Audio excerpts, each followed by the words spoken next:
এই সুন্দর দেহটা পাওয়ার জন্য, এই সুন্দর দেহটা, আমরা কিন্তু আমাদের মানব দেহ নিয়ে কেউ সুখী নই। আছি কেউ সুখী? দেখবেন আমাদের পাশ দিয়ে যদি কেউ চলে যায়, এই ওর মতো হলে বোধহয় ভালো হতো, ওর মতো বাড়িতে জন্ম নিলে বোধহয় ভালো হতো, ওর মতো দেখতে হলে বোধহয় ভালো হতো, ওর মতো পোশাক পরতে পারলে বোধহয় ভালো হতো। আমরা কিন্তু সুখী নই। ভাবা লাগে মা, একবার দুবার নয়, 84 লক্ষবার পৃথিবীটাকে আমরা ভ্রমণ করছি। প্রতিটা জন্মে আমাদের একটাই প্রার্থনা, হে দয়াময়, এ জন্মে তো আমাকে পশু কুলে জন্ম দিলে, পর জন্মে মানব জন্ম দিলে। না জানি কত কাকুতি মিনতি, কত নিবেদন, কত নয়নের বাড়ি বরিশন করে এমন সুন্দর মানব দেহ আমরা পেয়েছি।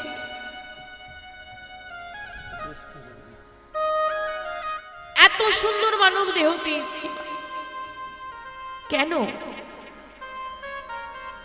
কৃষ্ণ ভজনের জন্য। যত জন্ম হচ্ছে বাবা, মানব দেহ হলো একমাত্র কৃষ্ণ ভজনের যোগ্য জন্ম। এই জন্যই তো মানব জন্ম নিয়েছি। কেন মানব জন্ম নিয়েছি? হে দয়াময়, মানব রূপী জন্ম দিও। কি করবি মানব জন্ম নিয়ে? কেন তোমার দাস হয়ে রব। কি গো মা, আমি একা বলেছিলাম? সবাই বলেছি তোমার দাস হয়ে থাকবে। এখন কথা তো দিয়ে এলাম বাবা, কেউ কি কথা রেখেছি? আজ আমরা দয়াময়ের প্রতি দোষারোপ করে থাকি যে হে দয়াময়, আমাকে ওই ঘরে জন্ম দিলে না কেন, এমন ভাবে জন্ম দিলে না কেন, এটা দিলে না কেন, ওটা দিলে না কেন। চিন্তা করা লাগে মা, যেদিন পৃথিবীতে এসেছিলাম, মাতৃগর্ভে এসেছিলাম, একবারও কি তাকে বলেছিলাম হ্যাঁ ওই মায়ের গর্ভে যাব না, ওই বাড়িতে যাব না, ওই স্থানে যাব না, ওই দেশে যাব না বলেছি? অন্ধের মতো বিশ্বাস করেছিলাম তার প্রতি। হে দয়াময়, যেখানে দেবে, যেমন ভাবে দেবে, আমি তেমন ভাবেই যাব, শুধু মানব জন্ম। তার প্রতি দৃঢ় বিশ্বাস নিয়ে জন্ম নিলাম। পৃথিবীতে জন্ম নেওয়ার পর তারই দাস হয়ে রইলাম। কিন্তু যখন থেকে বুঝতে শিখলাম আমার মা আর আমার বাবা, আমার দাদা, আমার দিদি, আমার পিসি, আমার সব, পরকে আপন করিয়া আপনকে করিলাম। এতদিন যে আপন ছিল, যে প্রকৃত আপন, সে পর হয়ে গেল, আর যে ক্ষণিকের বন্ধু সে আপন হয়ে গেল।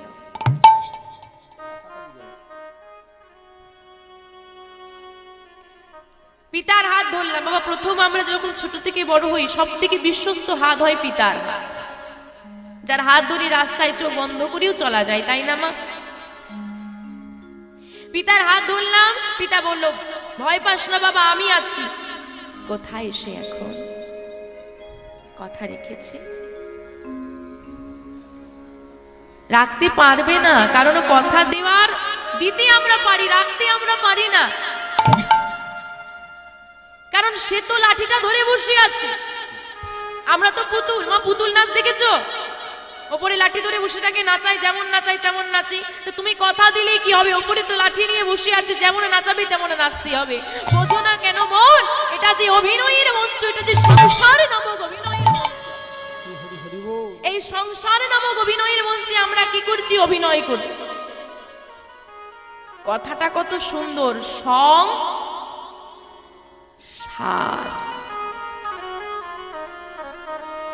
কি কথা মা? সং কাকে বলে? আগেকার আমার ঠাম্মারা বলতে এখানে সং সাজা হবে, চল দেখতে যাব। যেমন খুশি তেমন সাজ। আমিও সং সেজেছি, আমি কন্যার সং সেজেছি। কেউ সেজেছে মাতার সং, কেউ সেজেছে পিতার সং। ছদ্মবেশ ধারণ করেছি একটা, সং সেজে এবার অভিনয় করছি অভিনয়ের মঞ্চে। যার অভিনয় যখন শেষ, তাকে মঞ্চ ছেড়ে নেমে যেতে হবে।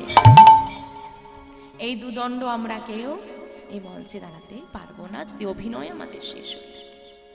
আর আমরা সেজে নিয়েছি,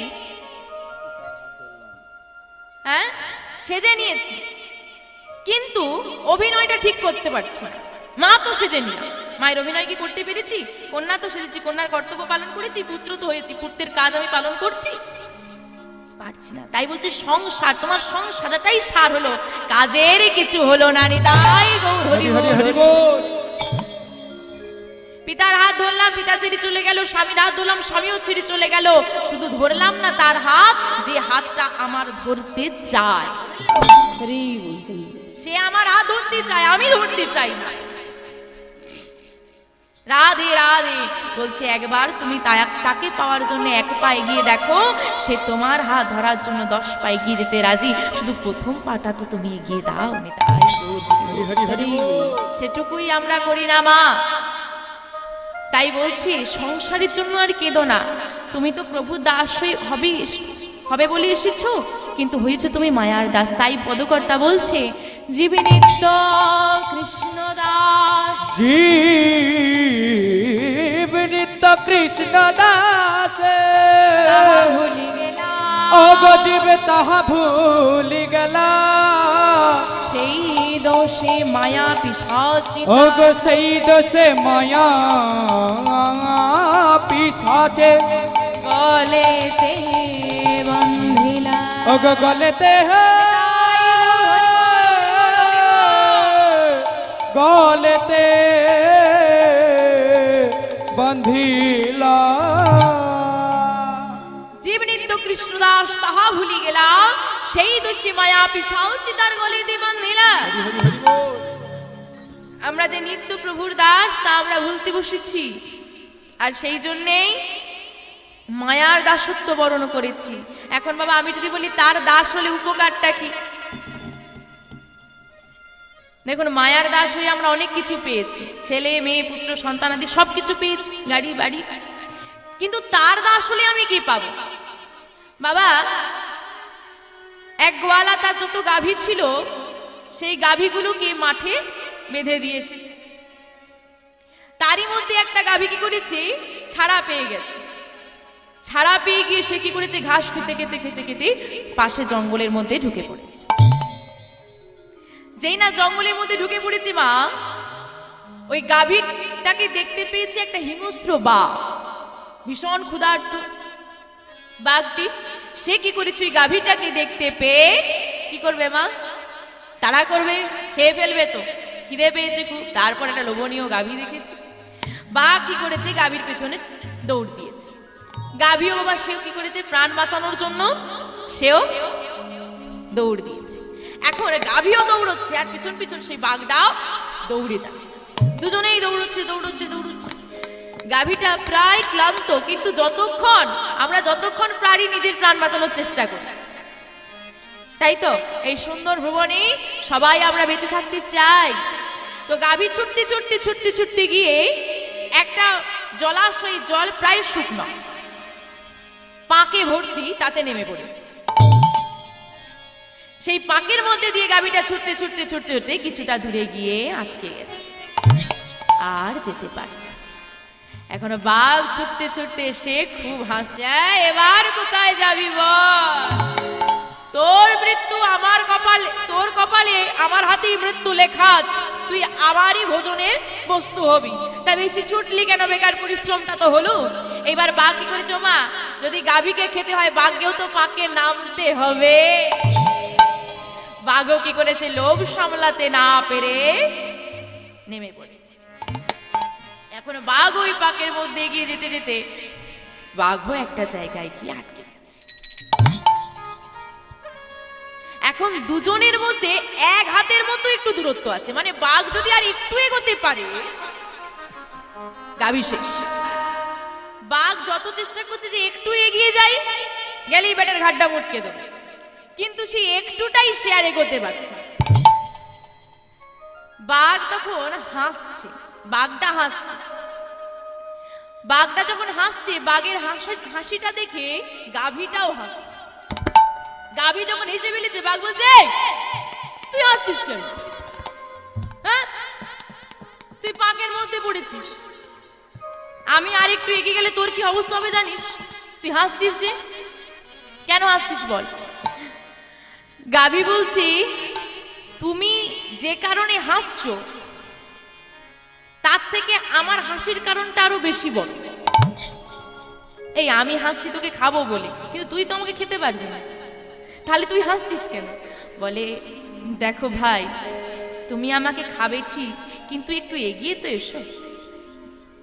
বলে ওটারই তো চেষ্টা করছি। বলে আমি এগিয়ে গেলে তুই তো মরে যাবি, তুই তাও ভয় নেই? বলে না নেই, কারণ তাকিয়ে দেখো ধীরে ধীরে আয়ু সূর্য ডুবে যায়, সন্ধ্যা হয়ে যাচ্ছে, সূর্যটা ডুবে যাচ্ছে, অন্ধকার হয়ে যাচ্ছে। আর একটু পরে, আর কিছু সময় পরে আমার একটা মালিক আছে, কি বাবা গাভীর মালিক আছে তো, সেই মালিক খোঁজ করতে করতে আসবে। আমি তখন জোরে চিৎকার করব, চিৎকার করলে কি হবে? চলে আসবে, আমাকে উদ্ধার করবে। হয় তোমাকে তার হাতে মরতে হবে, আর না হলে তোমাকে কেউ উদ্ধার করার নেই, পাকে পড়ে পড়েই তুমি শেষ হয়ে যাবে। তাই হরি হরি হরি বল। তো এই গাভী কে আর বাঘ কে? এই পাকটাই বা কে? আর গাভীর মালিকটাই বা কে? গাভী কে? যারা আস্তিক, কৃষ্ণ চরণের দাস, গৌর গোবিন্দের চরণের দাস। হরি বল। আর যারা হিংস্র ভাব নিয়ে বেঁচে আছি পৃথিবীতে বাবা, বাঘ একটা পশু, তাই তো? একটা পশুর মধ্যে আর মানুষের মধ্যে এখন কোনো তফাৎ আছে? আছে কি বাবা? একটা পশু জন্ম নিল, পিতা মাতার স্নেহতে একটু বড় হলো, তারপর শিকার করা শেখায়। পশুদের তো কাজ শিকার করা, কিভাবে শিকার করতে হয় পিতা মাতা তাকে শেখালো, সে শিকার করলো, জীবিকা নির্বাহ করলো, বংশ বিস্তার করলো, বৃদ্ধ হলো, মারা গেল। আমাদেরও একই, জন্ম নিলাম, পিতা মাতার স্নেহময় মমতায় বড় হলাম, এখন তারা শিকার করা শেখে, আমরা পড়াশোনা করে কোনো না কোনো কাজের সঙ্গে যুক্ত হই, বিবাহ করলাম, সংসার করলাম, বৃদ্ধ হলাম, মারা গেল। তো যারা এইরকম জীবিকা করে, এরকম ভাবে জীবন নির্বাহ করে, সাধুগুরু বৈষ্ণবকে শ্রদ্ধা করে না, মনের মধ্যে শ্রদ্ধা ভক্তি নেই, প্রেম নেই, ভক্তি নেই, মানুষকে মানুষ বলে মনে করে না, যারা এখনো পর্যন্ত গুরুচরণ আশ্রয় করে না, কণ্ঠে তুলসীর মালা নাই, যারা সনাতন ধর্মের মানুষ বলে তাদের মধ্যে কোনো পরিচয় নাই, তারা হচ্ছে ওই বাঘ। পাকটা হচ্ছে সংসার, মায়ার পাক, আর মালিক হচ্ছেন দয়াময়। এই মায়ারূপ পাকের মধ্যে সবাই আমরা গাড়া হয়ে গেছি, কিন্তু গাড়া হয়ে গেলে কি হবে? কি হবে গো মা? যদি দিনান্তে আমরা একবারও নয়ন বাড়ি দ্বারা তাকে স্মরণ করতে পারি, যদি সবাই মিলে বলতে পারি শ্রী গুরু নিতাই গৌর সীতানাথ প্রেমানন্দে হরি হরি হরি।